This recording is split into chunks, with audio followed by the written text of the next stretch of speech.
There are not many things that keep me up at night, but the one thing that honestly keeps me up is rebuilding my car. We've all drank the Matt Armstrong Kool-Aid at one point or another. I mean, who wouldn't want a supercar without the supercar price tag? And with the way that the economy is going, it might be your only way to getting that sports car or that supercar. But let me be the first to tell you, it is way more fun and way more practical to just save a little bit harder this month, penny pinch a little bit harder next month, than it is to bring a car from crash damage to OEM. But if even after all of that, you are still confident that you can rebuild any car that you want, let me tell you the 5 things that I had to learn so that you don't get caught with your pants down.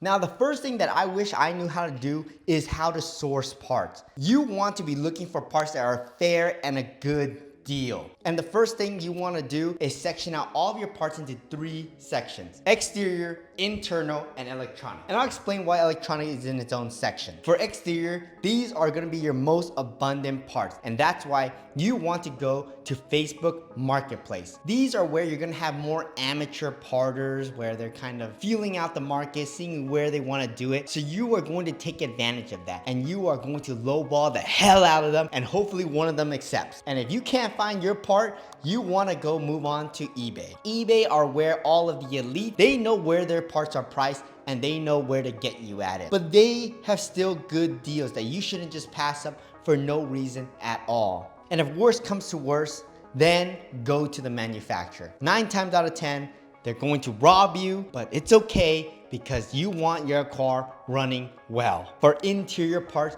you basically want to do the opposite. You want to start with the manufacturer so you know a baseline about where parts cost, then eBay. Now, for electronic parts, you want to start off by going to the manufacturer and then you want to go to eBay. Which brings me to the next issue: getting things coded. You want to assume every electronic part that you have requires coding. And for one of those parts, it is easily going to be $300 minimum. They're gonna tell you it needs to get calibrated. It needs to get double checked. We need to make sure it's fixed perfectly. When you know you did a great job, you wanna call around other dealerships. You want to call other indie shops to see if they can do it for you for a better price. So don't let them fleece you. So now you have all of your parts, everything is coded.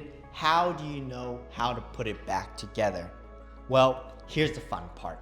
You don't. The car is basically a huge Lego set where you don't get the instructions. Benefit for you is that when you are removing the parts, you kind of have an idea of how things get back together. And you want to follow that route as much as you can. And even better, record yourself doing it, because you can always fact check yourself. But there are going to be times where you are not going to know how to do things. You can search the internet for schematics. For me, I had a Mercedes, and thankfully, I have a forum called MB World where these nice Mercedes owners all group together and they're willing to release schematics from these little technicians to help you and I out. For those who don't have that luxury, you are going to unfortunately need to go to a body shop. And when you go to these body shops, just remember, they are not your friends.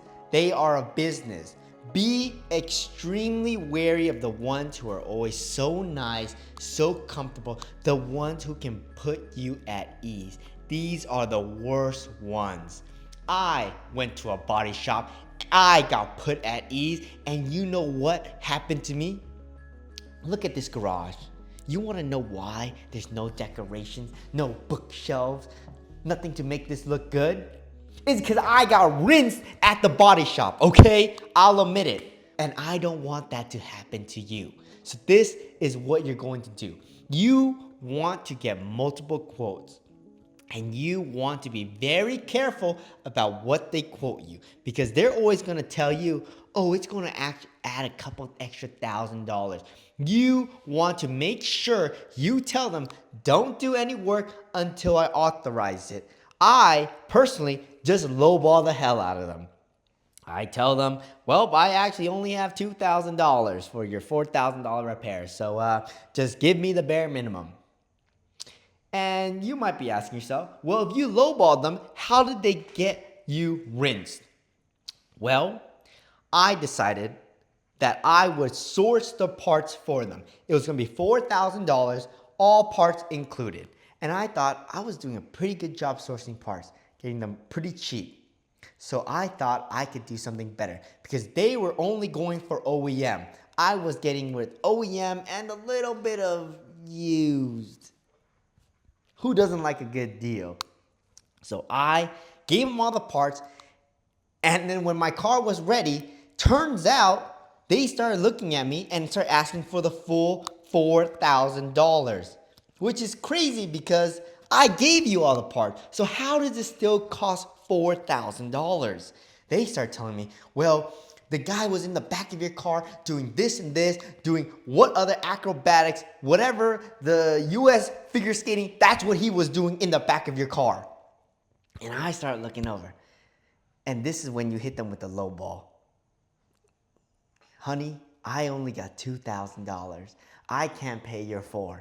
But listen, if you're willing to do $3,000, I can get you the cash today. I will cash advance. I'll sell the house, sell my dog, sell the goldfish. I will sell everything to get my car back. And usually they will cave, which luckily for me, they did. But unfortunately for me, that was most of my money. So today, I am in pain. My car looks like a shitbox because it has not been painted yet. And that is the fifth thing that you need to know that will bite you in the butt cheek. Painting, in my mind, how hard could it be? Get a little spray paint, psh, psh, psh, clear coat, primer, sand it, Bob's your uncle. No, I wish it was that easy. I get a quote from a body shop. It's $1,000 for a bumper. You must be out of your goddamn mind if you think I'm paying $1,000 for my bumper. And there is no discount. I was trying everything. I was like, what if we bundled two bumpers? Because my front and the rear both needed to get painted. And you know what he told me? Sorry, bucko. Can't help you there. So where does that lead us today? For all of your parts, for all of your internal parts, and all of your electronics, double the cost of your electronics because that's probably what it's going to cost just to code it. For schematics, you should just try to do as much as you can yourself. And if you're getting at an impasse, look for schematics. And if you can't do that, then take it to a body shop. Try to avoid the body shop as much as you can. Painting is going to be the difference from your car looking like a shitbox or an actual representative of your blood, sweat, and tears that you put into them. But the hard part is, since that is the gradient, you are going to have to bite the bullet on how expensive painting is. Now, I thought painting was at most going to be a couple $100, $300 to $400 max. Turns out it's more like $1,000 for one panel. I have a bumper and a front bumper that need to get painted, $2,000 to $2,400. And the thing is, that's not even all of it. If you have some complex paint or whatever, they are going to bill the hell out of you. These body shops, paint shops are ruthless. So that is something you're going to have to eat. Always call around, always get quotes. So where does that lead us today? Today, my car is sitting in my garage a year later with unpainted front bumper, unpainted rear bumper, and a bunch of coding issues that need to get resolved. But thankfully for me, I was able to call in a couple favors to get the coding done. It's not a guarantee, but it's better than nothing. So how should you evaluate your cost? Electronics, just double the cost of the electronics. Okay, just assume that it's gonna be double of whatever you think it is and add an extra $1,000 because that is gonna sting you in the butt. Painting, $1,000 a panel. That's all you gotta do. And honestly, if you already have it sanded or it's already painted, if it's not the perfect color, just go wrap it. Go save yourself some money and just wrap it. The car is gonna feel exactly the same, and that money is better used on enjoying the car rather than getting it back up to picture perfect.